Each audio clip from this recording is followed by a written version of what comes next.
को आज हम साइंस के रिवीजन की बुलेट सीरीज के अंदर फोर्थ चैप्टर यानी कार्बन्स एंड इट्स कंपाउंड्स को लेने वाले हैं।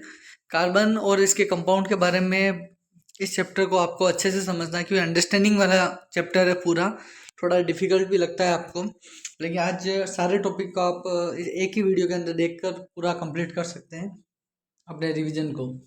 सबसे पहले हम ये देख लेते हैं इसका वेटेज क्या है।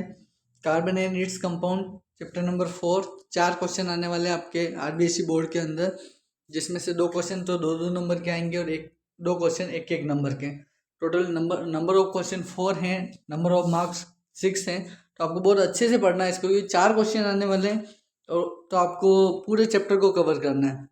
देखते हैं अपन 1 बाय 1 सारे टॉपिक को ले लेते हैं। सबसे पहले कार्बन की जो बेसिक डिटेल्स है वो क्या है। एटॉमिक नंबर देखें, अगर वो परमाणु क्रमांक तो उसका 6 है। कार्बन में प्रोटॉन भी 6 होते हैं, न्यूट्रॉन भी 6 होते हैं, इलेक्ट्रॉन भी 6 होते हैं। और अगर आप इसके अंदर वेट की बात करो तो P+N यानी 6+6, इसका एटॉमिक मास जो होता है वो 12 होता है। और इसकी वैलेंसी की अगर बात की जाए, जो कि सबसे इसको स्पेशल भी बनाती है, वो है वैलेंसी 4, क्योंकि 6 इलेक्ट्रॉन होने की वजह से फर्स्ट क्लास के अंदर 2 इलेक्ट्रॉन और उसके बाद सेकंड क्लास में 4 इलेक्ट्रॉन आते हैं। और ये अपने आप को स्टेबल करने के लिए, स्थायी करने के लिए 4 के ऐड करने की कोशिश करता है। आप देख सकते हो फर्स्ट क्लास के अंदर 2 इलेक्ट्रॉन है और इसकी बाकी बाहर वाली जो आउटर सेल है यानी सेकंड सेल है, इसके अंदर नंबर ऑफ इलेक्ट्रॉन 4 हैं और ये पार्टनरशिप करके 4 के 8 करने वाला है। आपको पता है कि स्टेबिलिटी के लिए, स्थायी होने के लिए बाहरी कक्षा में अष्टक पूरा करने की कोशिश हर एक तत्व करता है। इसके 2 प्रोसेस होते हैं, इलेक्ट्रॉन देकर लेकर यानी इलेक्ट्रॉन स्थानांतरण द्वारा या फिर साझा करने का। लेकिन आपको पता है कि कार्बन जो है वो इलेक्ट्रॉनों का देकर C4+ या फिर इलेक्ट्रॉन लेकर C4- नहीं बनाता, यानी 4 इलेक्ट्रॉन देता भी नहीं है और लेता भी नहीं है। ये भी एक अच्छा क्वेश्चन है कि ऐसा क्यों नहीं करता। यानी ये आयनिक कंपाउंड नहीं बनाता है, क्योंकि अगर देता लेता धनायन ऋणायन बनता है, आयनिक कंपाउंड बनता है। लेकिन ये इलेक्ट्रॉन की साझेदारी करता है, यानी सहसंयोजक गुण इसमें ज़्यादा पाया जाता है। ये अपने को समझना है। पहला जो कारण है कि C4+ क्यों नहीं बनाता, तो आपको पता होना चाहिए कि इलेक्ट्रॉन जब डोनेट करते हैं, निकालते हैं, तो अंदर आपको पता है किसी भी परमाणु के अंदर नाभिक है जो पॉजिटिव है, इलेक्ट्रॉन नेगेटिव है।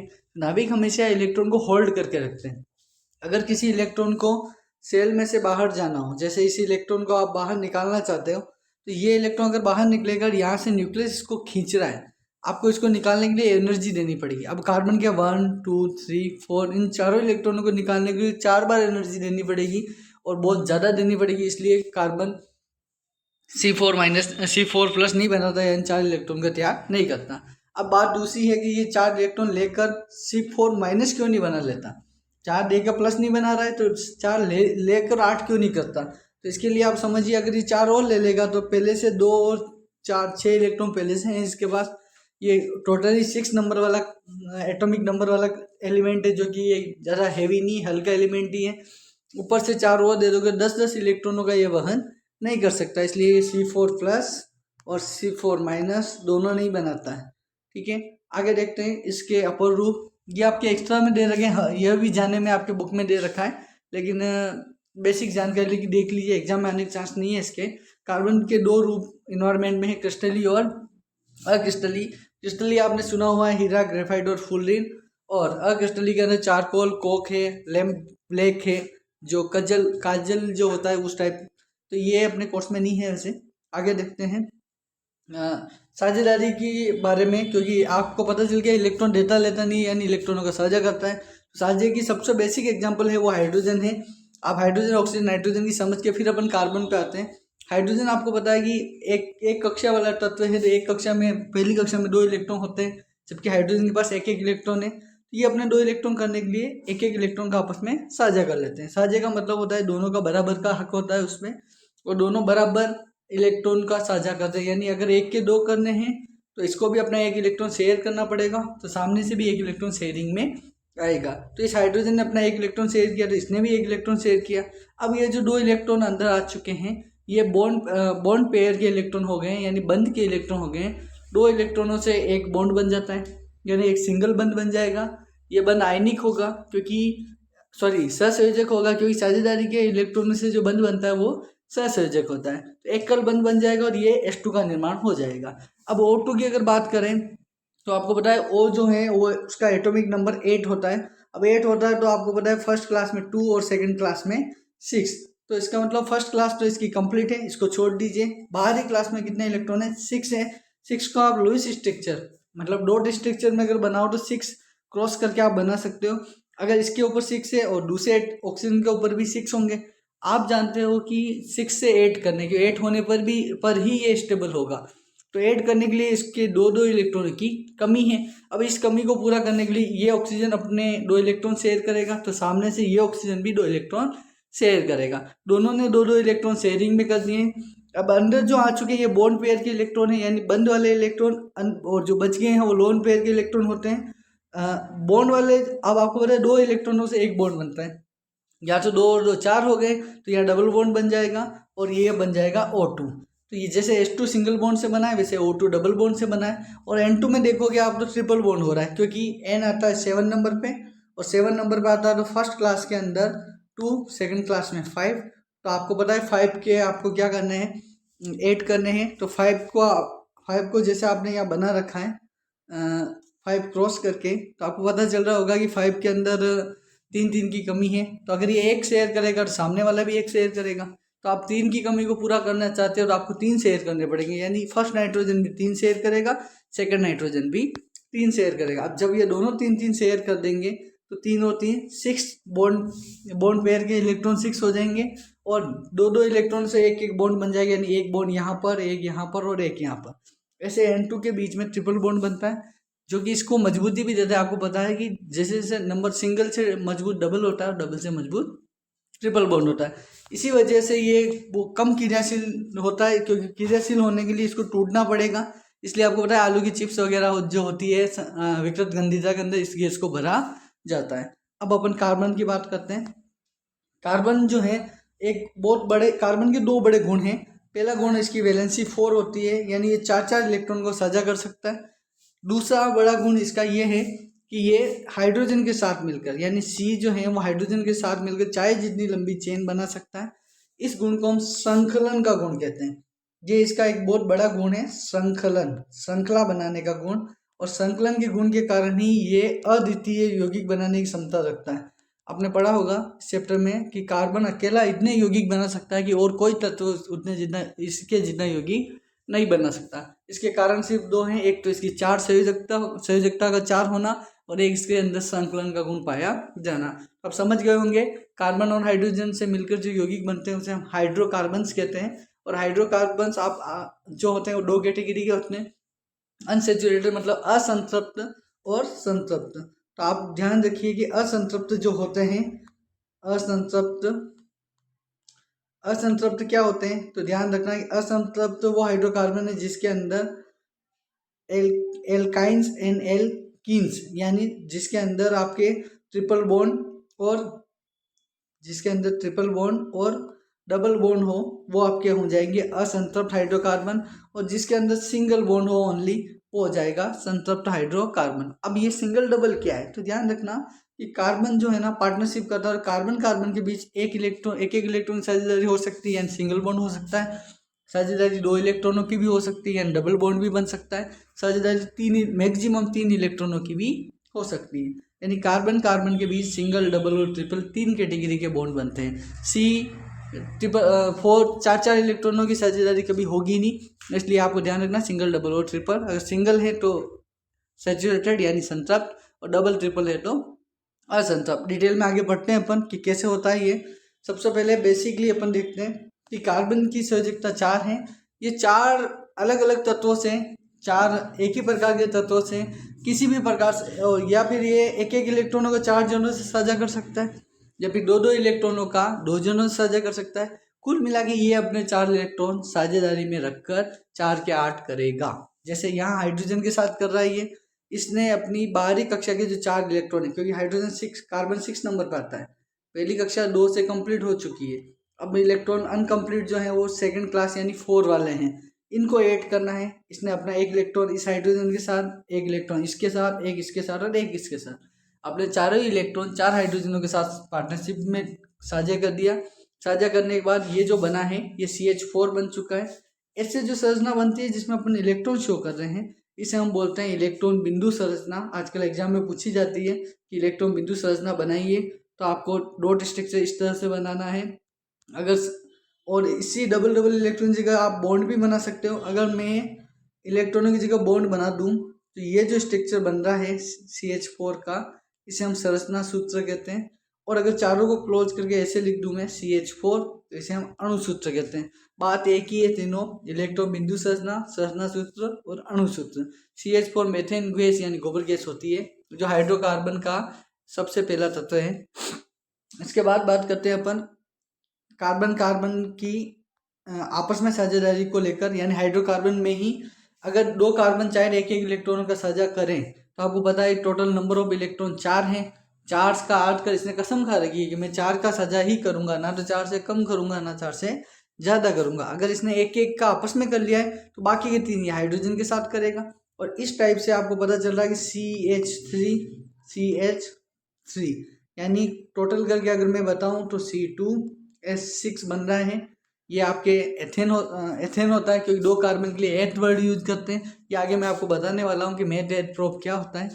तो 2 कार्बन मतलब एथेन बन गया है। इसी टाइप से 2 कार्बन के बीच अगर दो इलेक्ट्रॉन का साझा हो तो बाकी के 2 इलेक्ट्रॉनों का साझा किसके साथ होगा? हाइड्रोजन के साथ। और ये बन जाएगा आपके C2H4। अगर कार्बन कार्बन आपस में 3 इलेक्ट्रॉनों का साझा कर लें, ये देखिए आप, 3 इलेक्ट्रॉन का साझा कर ले, बाकी का बचा एक एक इलेक्ट्रॉन हाइड्रोजन के साथ साझा होगा और ये बन जाएगा आपके C2H2। ये ट्रिपल बॉन्ड वाला है। इसके ऊपर जो बना था वो डबल बॉन्ड, और इससे पहले जो बना है वो सिंगल बॉन्ड वाला बना है। और ये 2 कैटेगरी आपको पहले ही बता दी है, असंतृप्त और संतृप्त। और आप ध्यान रखिए, सिंगल बॉन्ड वाली जो सीरीज होती है, श्रेणी होती है, उसे हम एल्केन श्रेणी कहते हैं। डबल बॉन्ड वाले को एल्कीन और ट्रिपल बॉन्ड वाले को एल्काइन। अब अपन आगे और देखते हैं डिटेल में इसको। इससे पहले थोड़ा अपन बेसिकली इस पे चले जाते हैं कि एक कार्बन जो होता है उसके लिए रूट वर्ड जो दे रखा है केमिस्ट्री में वो है मेथ। आपको ये पक्का याद होना चाहिए कि सिंगल एक कार्बन के लिए मेथ, 2 के लिए एथ, 3 के लिए प्रोप, 4 के लिए ब्यूट, फिर वापस pent, hex, hept, oct, non और डेका। बुक में अपने 6 तक दे रखे हैं, तो कम से कम 6 तक आपको ये याद होने चाहिए। इसी के ऊपर पूरा नोमेनकल्चर यानी आगे नाम बनाए जाते हैं। अब कार्बन के जो यौगिक बने हुए हैं, जैसे ये हाइड्रोकार्बन है जिसमें नंबर ऑफ कार्बन 4 हैं और हाइड्रोजन कितने हैं? 10 है। अगर आपको बोला जाए कि C4H10 का स्ट्रक्चर बनाइए, हो सकता है कि आप में से कोई ये स्ट्रक्चर बनाए और कोई ये स्ट्रक्चर बनाए। दोनों में कार्बन सेम है, हाइड्रोजन सेम है, सिर्फ डिफरेंस ये एक सिंपल सा सीधी चेन में बना रखा, इसको एक साकित श्रृंखला में बना रखा है। यानी हाइड्रोकार्बन की सीधी चेनें भी हो सकती है, साकित भी हो सकती है, और कभी कभी यही चेनें घूमकर क्या बना सकती है? रिंग भी बना सकती है। जैसे मैं अगर 6 कार्बन वाले की बात करूं मैं, तो कैसे होगा देखिए। 6 कार्बन में जैसे 1 2 3 4 5 6, ये 6 कार्बन की चेन है। अगर सीधा जोड़ूं मैं तो ये ऐसे जुड़ेगी, लेकिन मेरी इच्छा हो रही है ये फर्स्ट वाला और 6 वाला कार्बन अगर मैं इसे बेंड करके आपस में जोड़ दूं इन दोनों को, तो आपको पता है इन दोनों को आपस में जोड़ने के लिए कम से कम एक हाइड्रोजन यहाँ से और एक हाइड्रोजन यहाँ से कम करना पड़ेगा। जैसे मैं एक एक हाइड्रोजन दोनों जगह से कम करके इसको जोड़ूंगा, ऐसी स्ट्रक्चर आ जाएगी। और ऐसी स्ट्रक्चर जब आ जाए तो 6 कार्बन मतलब हेक्स तो आप बोलोगे, सिंगल बॉन्ड है तो एन लगाना है। आपको ध्यान रखना है कि जब जब सिंगल बॉन्ड आता है तो पीछे एन वर्ड लगता है, जब डबल बॉन्ड आता है तो इन लगता है, और ट्रिपल बॉन्ड में आइन लगता है। ये आगे वापस बताने वाला हूँ मैं। तो हेक्स प्लस एन हेक्सेन बना है, और हेक्सेन को अगर रिंग बना दोगे नाम के आगे लग जाएगा साइक्लो। जब भी कोई चीज़ रिंग में बदल जाती है तो उसकी रिंग को हम इंग्लिश में साइकिल कहते हैं, इसलिए यहाँ पर नाम के आगे क्या लग जाएगा? साइक्लो। तो साइक्लो हेक्सेन। और इसी साइक्लो हेक्सेन की स्ट्रक्चर खोल के ये बना रखी है, तो यहाँ पर दिखाया नहीं, लेकिन आपको पता होना चाहिए कार्बन 4 बॉन्ड बनाता है। अगर 2 दिख रहे हैं तो बाकी के 2 कौन होंगे? हाइड्रोजन होंगे। तो हर एक कार्बन पे 2 तो 6 कार्बन है, तो 6 कार्बन पे 2 के हिसाब से 12 यानी C6H12 आपके साइक्लोहेक्सेन का क्या हो जाएगा? फॉर्मूला हो जाएगा। लेकिन एक चीज़ केकुले नाम के साइंटिस्ट ने बहुत गजब की चीज़ बताई है। अगर सब कार्बन से एक एक हाइड्रोजन और कम कर दिया जाए और अंदर अल्टरनेट पोजीशन पे यानी एक छोड़ के एक डबल बॉन्ड बना दिया जाए, तो आपको एक स्पेशल स्ट्रक्चर मिलेगी, वो मिलेगी C6H6 की, जिसे हम बेंजीन नाम से जानते हैं, बहुत पॉपुलर है। केकुले नाम के साइंटिस्ट ने इसकी स्ट्रक्चर दी थी और एग्जाम में डायरेक्ट आ सकता है इसकी स्ट्रक्चर के बारे में। तो आप ये तीनों में से कोई भी बनाओ सही है। तो सिंपली इसको अगर एक्चुअली तो ये होती है स्ट्रक्चर, रियल स्ट्रक्चर, तो जिसमें 6 कार्बन है रिंग के अंदर, अल्टरनेट पोजीशन पे डबल सिंगल 3 डबल बॉन्ड और 3 सिंगल बॉन्ड अल्टरनेट पोजीशन पे चल रहे हैं। ये बॉन्ड कभी भी शिफ्ट हो सकते हैं, यानी ये डबल बॉन्ड यहाँ पे, ये यहाँ पे और ये यहाँ पे, यानी आगे से आगे शिफ्टिंग चल सकती है इसके अंदर। इसलिए ये फिक्स नहीं है कि डबल बॉन्ड किस जगह रहेगा, इसलिए हम इसके अंदर एक एरो बना, गोल गोल राउंड बना देते हैं ताकि पता रहे कि डबल बॉन्ड अंदर शिफ्टिंग में चलते रहते हैं। इसमें सब पे एक एक हाइड्रोजन है, तो इसका फॉर्मूला जो हो जाएगा वो हो जाएगा C6H6 और इसका फेमस नाम क्या है, बेंजीन। ये आपको ध्यान रखना है। फिर आगे देखते हैं अपन नोमेनकल्चर पे आते हैं। नोमेनकल्चर में नाम पद्धति बहुत इंपॉर्टेंट है। मैं आपको इस पूरे पॉइंट टॉपिक होने के बाद ये भी बता दूंगा कि चैप्टर में क्या क्या टॉपिक आपको पढ़ के जाने हैं। चैप्टर थोड़ा बड़ा है इसलिए थोड़ा टाइम लगेगा, आप वन शॉट वीडियो में थोड़ा सा बने रहें। इसके अंदर आगे देखिए कि जैसे इसने बता रखा है कि अगर अपन सिंगल बॉन्ड वालों की बात करें तो आपको पता है कि एक कार्बन, जब आप एक कार्बन लोगे तो आपको दिमाग में एक ही रखना है, कार्बन हमेशा 4 बॉन्ड बनाएगा।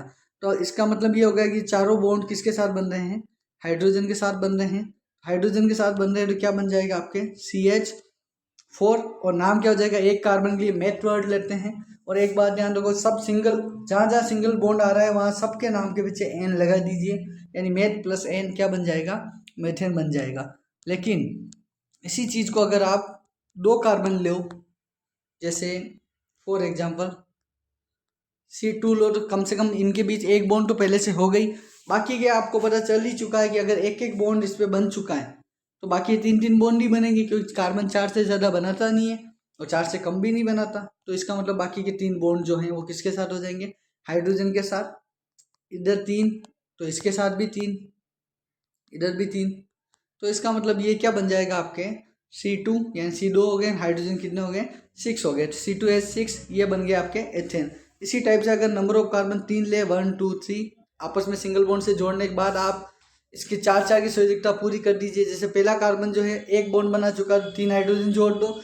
बीच वाला कार्बन अगर 2 बॉन्ड बना चुका है अगल बगल में, तो आप ऊपर नीचे 2 हाइड्रोजन जोड़ के इसे 4 कर दो। हाइड्रोजन और बॉन्ड मिला के टोटल 4 होने चाहिए। इस टाइप से आप C2H6, C3H8। अब इसमें एक चीज़ आपको दिख रही होगी, जहाँ हम सिंगल बॉन्ड वाले जितने भी बना रहे हैं इसमें जितने कार्बन आ रहे हैं, यानी CnH2n+2 वाला रिलेशन दिख रहा होगा। कार्बन से डबल से 2 ज़्यादा हाइड्रोजन है, जितने भी कार्बन हैं उसके डबल से 2 ज़्यादा यहाँ आपको हाइड्रोजन मिलेंगे। अगर आप 10 कार्बन वाला बनाते हो तो 10 दूना 20 और 2 22, यानी C10H22 होगा। ठीक है, आगे देखते हैं। जब आप हाइड्रोकार्बन बनाना सीख जाओ, इसकी अच्छे से प्रैक्टिस हो जाए आपके, कि आप जितने भी कार्बन आपको दिए जाएं उसको पहले सिंगल बॉन्ड से जोड़ दो, फिर उसके अगल बगल में आप टोटल 4 में जितने कम पड़ रहे हो बॉन्ड उतने हाइड्रोजन जोड़ दो, तो आपको एल्केन के यौगिक बन जाएंगे आपसे। और एल्केन के यौगिक में जितने कार्बन है उसके अनुसार आप एटमेट प्रोप के पीछे N लगा कर उसका नाम भी निकाल सकते हो।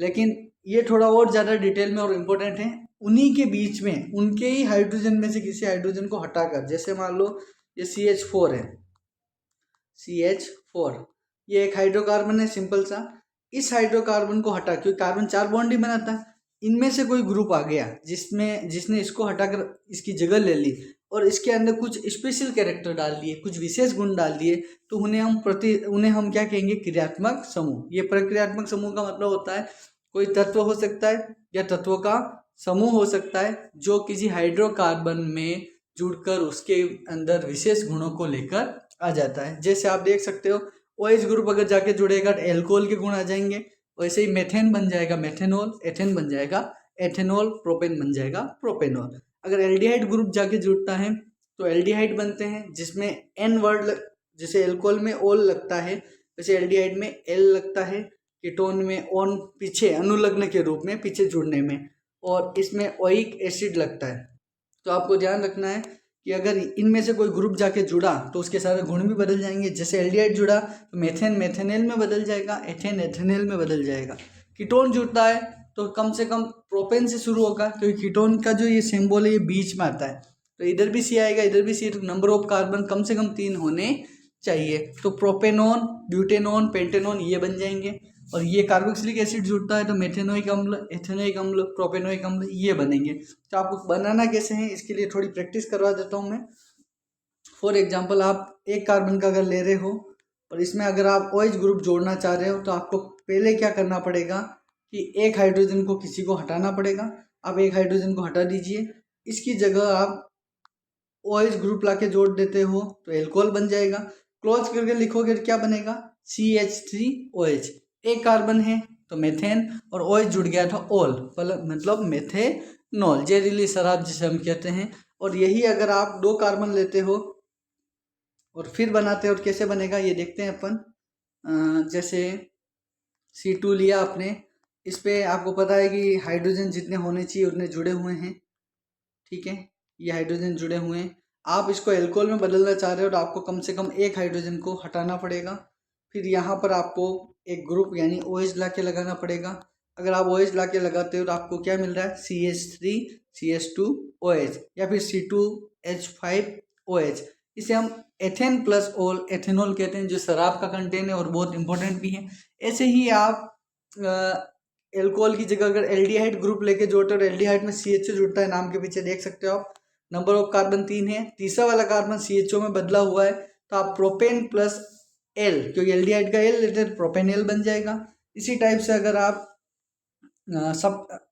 अगर आप कीटोन लेते हो तो कीटोन में देखो CO ग्रुप बीच में रहता है, इधर भी कम से कम एक कार्बन आना चाहिए। अधिकतम तो और भी हो सकते हैं लेकिन कम से कम एक आना चाहिए, इधर भी कम से कम एक आना चाहिए। तो कम से कम एक एक लेते हैं तो नंबर ऑफ कार्बन 3 हो रहे हैं, प्रोपेन प्लस ऑन प्रोपेनॉन। ऐसे ओइक एसिड में आपको पता है COOH ग्रुप होता है, COOH ग्रुप होता है, ये भी कॉर्नर पे जुड़ता है फर्स्ट या लास्ट में। और इसके बाद जितने भी कार्बन हैं टोटल कार्बन को गिन लीजिए आप, 1 2 3, यानी 3 कार्बन है, प्रोपेन प्लस ओइक अम्ल प्रोपेनोइक अम्ल। इसका अगर क्लोज करके लिखोगे आप तो COOH तो एक साथ ही रहेगा, इन दोनों को आप क्लोज कर दो, C2H5 COOH। अब एल्काइन आपको पता है डबल बॉन्ड आता है तो एल्कीन होगा, और ट्रिपल बॉन्ड आता है तो एल्काइन होगा। इसकी प्रैक्टिस वैसे और ज़्यादा ज़रूरी है लेकिन अपने पास वन शॉट वीडियो में इतना टाइम नहीं है, इसलिए अपन ज़्यादा इसको डिटेल में नहीं खोलेंगे। इसके लिए आप अलग से और वीडियो आपको डाल दिया जाएगा, आप इसकी प्रैक्टिस करके डाउट आए तो आप कमेंट बॉक्स में दे सकते हैं। फिर 4 टाइप की रिएक्शन आपके इस चैप्टर में अलग से दे रखी है, जिसमें से आने के क्वेश्चन के चांस 100% देते हैं। तो आप स्पेशली इन 4 रिएक्शनों को पढ़ के जाइएगा। पहली जो रिएक्शन है सब्स्टिट्यूशन रिएक्शन है, यानी हिंदी में बोले तो प्रतिस्थापन अभिक्रिया। प्रतिस्थापन का मतलब होता है किसी को हटाकर उसकी जगह लेना, जैसे विस्थापन था वैसे ही प्रतिस्थापन है। यहाँ क्या हो रहा है, अपन क्लोरीन की अभिक्रिया एक हाइड्रोकार्बन यानी मेथेन से करवा रहे हैं। आपको साफ साफ दिख रहा है इसमें 4 हाइड्रोजन है, क्लोरीन में से एक Cl इसके अंदर जाएगा और एक H को हटा देगा यानी HCl बन के निकल जाएगा। दूसरा Cl जाके जब जुड़ेगा तो CH3Cl बन जाएगा। अब जैसे एक बार आपने ऐसा किया है, एक हाइड्रोजन को हटाकर एक Cl जोड़ा है, अगेन अगर ये सनलाइट मिलती रही, क्लोरीन मिलती रही तो अभिक्रिया रुकेगी नहीं और आगे अभिक्रिया चलती रहेगी। हर बार एक हाइड्रोजन को हटाएगी, एक Cl बढ़ाएगी।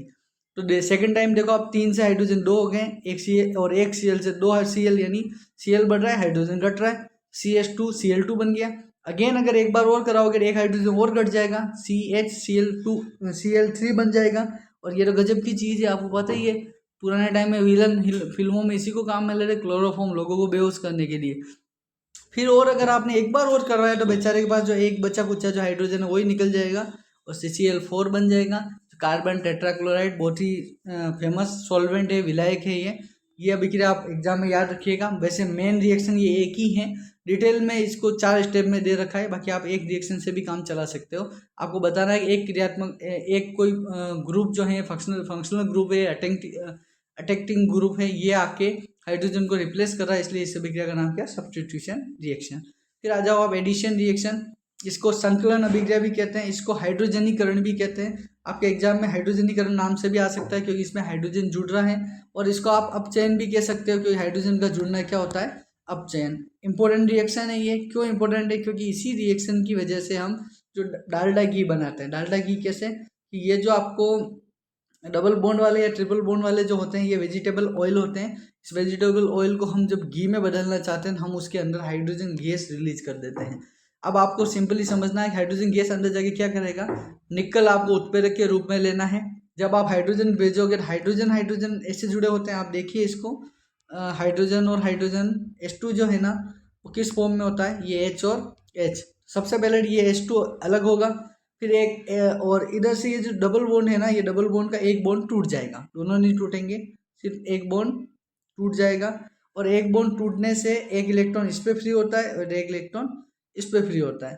तो आपको समझना है, जब ये दोनों पे एक एक इलेक्ट्रॉन फ्री हो रहा है, ठीक है, तो दोनों पे यहाँ से जो हाइड्रोजन आ रहे हैं अपना अपना इलेक्ट्रॉन लेकर, एक हाइड्रोजन इधर और एक हाइड्रोजन इधर, दोनों साइड जुड़ जाएंगे और डबल बॉन्ड वाली चीज़ किस में बदल जाएगी, सिंगल बॉन्ड में बदल जाएगी। तो ये आपको समझना है। अगर ट्रिपल बॉन्ड वाली होती तो H2 जुड़ने से पहले डबल बॉन्ड बनता, फिर और H2 जुड़ता तो सिंगल बॉन्ड बनता। यानी आप इसमें असंतृप्त यानी डबल बॉन्ड वाले को संतृप्त यानी सिंगल बॉन्ड वाले में बदल सकते हो। असंतृप्त आपका ऑयल हो गया है, वेजिटेबल ऑयल, और संतृप्त आपका वेजिटेबल घी, जिसे हम डालडा घी कहते हैं। ये है आपके रिएक्शन, कंबशन रिएक्शन, जिसे हम दहन कहते हैं, जलना कहते हैं। नहीं कहते हैं लोग पेट्रोल क्यों जला रहे हो, क्योंकि पेट्रोल भी कार्बन वाला कंपाउंड है। कोई भी फ्यूल जो कार्बन का बना हुआ है, कोई भी ईंधन जो कार्बन का बना हुआ है, चाहे वो गोबर गैस हो, चाहे वो लकड़ी जला रहे हो आप, चाहे पेट्रोल जला रहे हो, चाहे अपनी बॉडी के अंदर ग्लूकोज की ऑक्सीजन से क्रिया हो रही हो, ये सब दहन की कैटेगरी में आती है। क्यों आती है, क्योंकि जहाँ जहाँ O2 क्रिया करे कार्बनिक पदार्थ से, कार्बन वाले पदार्थ से O2 क्रिया करे और प्रोडक्ट के रूप में अगर CO2 बने, जल बने, हीट या ऊर्जा बने, समझ जाना है कि वो कंबशन यानी दहन की अभिक्रिया है। दहन मतलब जलाने की अभिक्रिया है। इसके लिए आवश्यक शर्त यह है कि प्रोडक्ट में ये चीज़ें बनेगी। आप और भी रिएक्शन ले सकते हो, सिंपल वाली रिएक्शन लेना चाहो तो आप लकड़ी का जलाएं C+O2 CO2 भी ले सकते हो, इसके साथ भी हीट यानी उष्मा या लाइट निकलेगी। ठीक है, आगे देखते हैं। ये चारों रिएक्शन बहुत इंपॉर्टेंट है, इनमें से एक रिएक्शन आपके 100% एग्जाम में आ सकती है।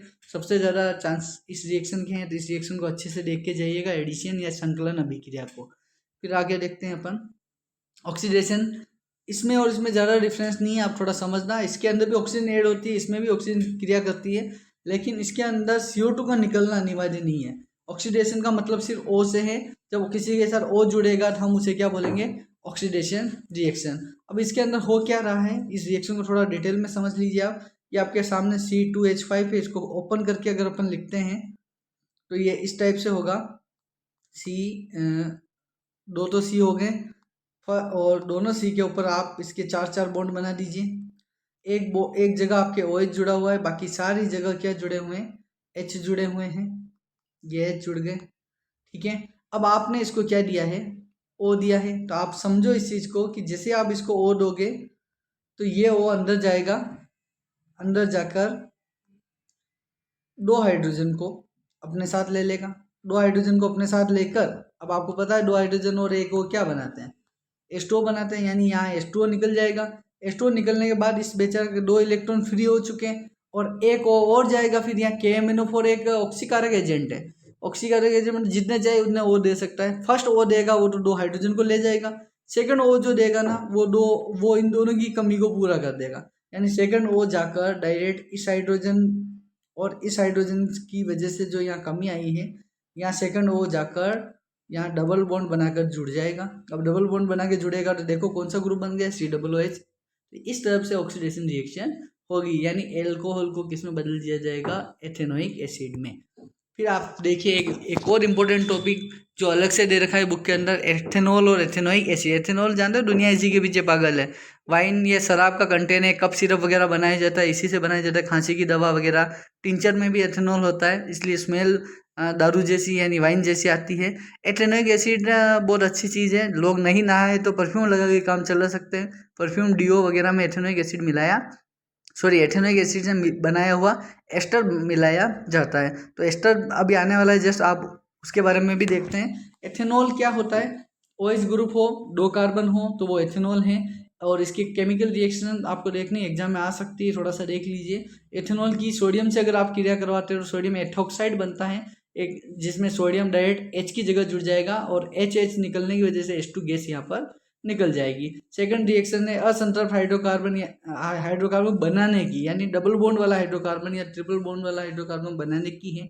इसको कैसे करना है, सल्फर H2SO4 की प्रेजेंस के अंदर, H2SO4 की प्रेजेंस में आपको क्या करना है, एथेनॉल को गर्म करना है। जैसे आप गर्म करोगे इसके 2 हाइड्रोजन यहाँ से निकल जाएंगे और दो हाइड्रोजन निकलने के बाद जो इलेक्ट्रॉन कार्बन के फ्री बचेंगे वो आपस में शेयर होकर डबल बॉन्ड का निर्माण कर लेंगे। फिर आगे देखते हैं अपन एथेनोइक अम्ल की रिएक्शन। इस रिएक्शन को मैं सबसे ज़्यादा इंपॉर्टेंट बता रहा हूँ आपके लिए इन चारों में से। ध्यान रखिए इसमें क्या होता है। एथेनोइक अम्ल जो लिया है CH3COOH एथेनोइक अम्ल के 2 कार्बन है और CH3CH2OH एथेनॉल है। अब ये दोनों जब आपस में रिएक्शन करेंगे तो आपको बोला है अम्ल जो होता है वो हमेशा H+ देता है। इसका H+ और इसका OH- दोनों मिलके H2O निकाल लेंगे और H2O निकालने के बाद ये जब यहाँ बचेगा COO, ठीक है, और यहाँ जो बचेगा CH3CH2 ये दोनों आपस में ऐड होकर एस्टर का निर्माण कर लेंगे। अब दिमाग में तो सर एस्टर ये कौन सा नया ग्रुप है, ध्यान रखिए जिसमें बीच में COO ऐड के रूप में आ जाए। अगर CO अर्थात कीटोन होता है लेकिन COO आ जाए तो वो एस्टर ग्रुप होता है। और पॉलीएस्टर के कपड़े भी बनते हैं, आपको पता है, जिसमें सल वगैरह नहीं पड़ता, पॉलिस्टर बनता है, वो इसी टाइप से बनते हैं। क्षार अभिक्रिया, अगर आप किसी क्षार से इसका एथेनोइक एसिड की रिएक्शन करवाते हो तो आपको उसमें से H2O निकल जाएगा और सोडियम एथेनॉइड नाम का एक केमिकल है वो बन जाता है। अब इस रिएक्शन को ज़्यादा डिटेल से देखिएगा, इसको मैंने अलग से भी बता रखा है यहाँ पे। ये देखो इसका एस्टरिफिकेशन नाम है, एस्टरीकरण हिंदी में कहते हैं। इसमें आपको क्या करना है वापस बता देता हूँ इसी अभिक्रिया को। यहाँ से H+ निकलेगा, यहाँ से OH- निकलेगा, दोनों मिलकर क्या बना देंगे H2O और फिर ये डायरेक्ट जुड़ जाएंगे, यानी इसका C2H5 और इधर का जो हिस्सा है डायरेक्ट जुड़ के क्या बना देगा एस्टर बना देगा। इसलिए इसका अभिक्रिया का नाम क्या है एस्टरिफिकेशन है। इसको आप अच्छे से देख लीजिएगा। फिर आगे देखते हैं सबसे लास्ट टॉपिक, एंड पे आ चुके हैं अपन, थोड़ा फर्स्ट पढ़ा रहे हैं रिवीजन इसलिए अपन इतना पढ़ रहे हैं, जब अलग से वीडियो डाले जाएंगे डिटेल में डाले जाएंगे। सबसे पहले आप सोपनिफिकेशन मतलब होता है साबुनीकरण की अभिक्रिया को समझिए। अपना जो साबुन है वो क्या है, तो इसको समझाने के लिए मैं पहले डिटेल में बता देता हूँ कि C17 H35 COOH ये एसिटिक अपने कार्बोक्सिलिक अम्ल है। और इस कार्बोक्सिल थोड़ा सही से लिख देता हूँ, ये 35 COOH। अब आपको पता है एसिड है तो ये H+ देगा और जब ये H+ निकल जाएगा और इसकी जगह कौन आ जाएगा, दो में से कोई भी, जैसे या तो यहाँ आ जाएगा Na या आ जाए यहाँ पर पोटेशियम। तो आपको पता है कि आप एसिड जब H+ दे देता है, पीछे अगर कोई धातु अगर आगे उससे जुड़ जाए तो लवण बन जाता है, यानी एक कार्बोक्सिलिक अम्ल का लवण बन जाएगा। लंबी चेन की 17 कार्बन की चेन है तो लंबी चेन वाले कार्बोक्सिलिक अम्ल के सोडियम या पोटेशियम लवण, लंबी चेन वाले कार्बोक्सिलिक अम्ल के सोडियम या पोटेशियम लवण को हम साबुन कहते हैं, यानी सोप कहते हैं। ये सोप है, ये सोप के दो हिस्से हो गए, ये आयनिक सिरा यानी सोडियम और पोटेशियम है और ये कार्बन वाला हाइड्रोकार्बन वाला सिरा है। अब आपको इसको डिटेल से पढ़ना है, इसको आप सिंबल के रूप में भी लिख सकते हैं। जो ये हाइड्रोकार्बन वाला सिरा है इसको हम ऐसे जिगजैग यानी चेन के रूप में, और ये लास्ट में जो सोडियम वाला सिरा है इसे इस सिर और इसको पूंछ के रूप में भी बना सकते हैं। इसको सिर कहते हैं, इसको पूंछ कहते हैं। ये आयनिक भाग है और ये हाइड्रोकार्बन वाला भाग है। अब आपको मेन चीज़ क्या समझनी है कि ये जो आयनिक भाग है जहाँ सोडियम जुड़ा हुआ होता है ये होता है जल स्नेही यानी जल में घुलने वाला होता है, इसे हम हाइड्रोफिलिक कहते हैं।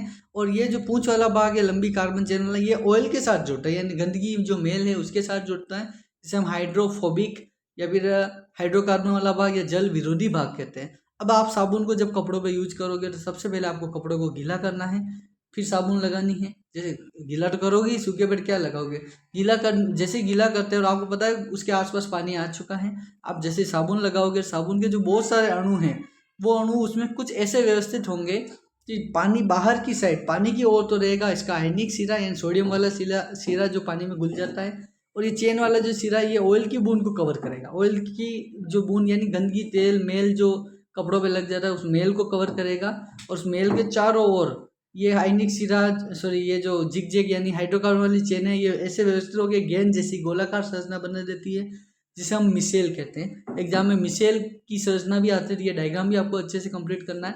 ये संरचना जब बन जाती है तो आयनिक भाग तो सारा घुल गया, और ये जो तेल की बूंद की जो कपड़े से जो पकड़ थी वो पकड़ अब इस चारों ओर ये हाइड्रोकार्बन आ जाने की वजह से पकड़ लूज हो जाती है। और जब आप उसी लूज पकड़ वाले कपड़े को जैसे ही पानी में साफ पानी में खगालते हो यानी पानी में डाल के निकालते हो तो ये सारा जो मिसेल बना हुआ है ये सारा कपड़े से अलग होकर पानी में चला जाता है और हमारे कपड़े साफ हो जाते हैं। ये अपने को ध्यान रखना है कि मिसेल कैसे काम कर रहा है। आयनिक भाग जो है वो पानी की ओर रहेगा और हाइड्रोकार्बन वाला भाग अंदर की साइड रहेगा, बीच में तेल की बूंद रहेगी और ये स्ट्रक्चर आपको अच्छे से कंप्लीट करना है। अब आप इस चैप्टर में एक तो क्या क्या आपको ध्यान रखना है, स्पेशली ध्यान रखना मिसेल आपके बहुत इंपॉर्टेंट है, इसको पढ़ के जाओगे आप। मिसेल के बाद और क्या क्या है, एक एस्टरिफिकेशन रिएक्शन, इसको पढ़ के जाना है। फिर आप इन चारों रिएक्शनों में से सबसे ज़्यादा इंपॉर्टेंट मैंने आपको एडिशन रिएक्शन बताया है, इसको पढ़ के जाना है। फिर आपको नामकरण के चांस कम रहते हैं। और फिर आपको पढ़ना है बेंजीन स्ट्रक्चर को पढ़ के जाना है। और ये इलेक्ट्रॉन डॉट स्ट्रक्चर आजकल आती है, इसको भी पढ़ के जाना है। ये चीज़ें आपको पढ़नी है। एक छोटा सा पॉइंट और रह गया है, वो भी मैं आपको साथ के साथ बता देता हूँ लास्ट पेज पे। छोटा सा पॉइंट है कि आजकल आता है समावेवी।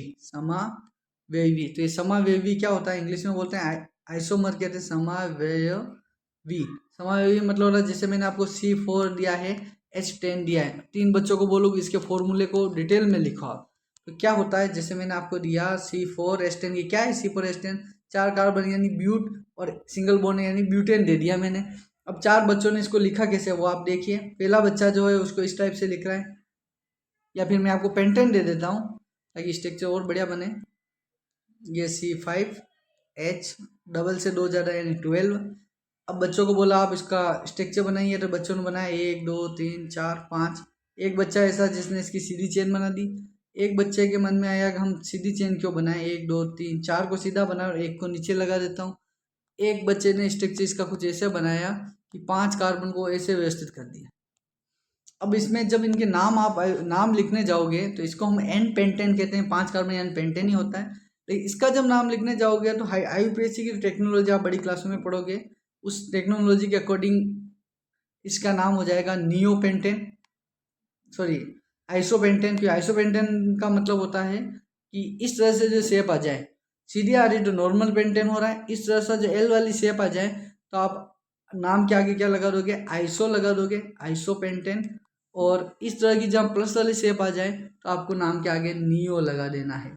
बात ये आ रही है कि सबके अणुसूत्र समान है, सब C5H12 ही हैं, लेकिन संरचना सबकी अलग अलग आ रही है। इस पॉइंट को ही हम क्या कहते हैं, इस पॉइंट को ही हम क्या कहते हैं,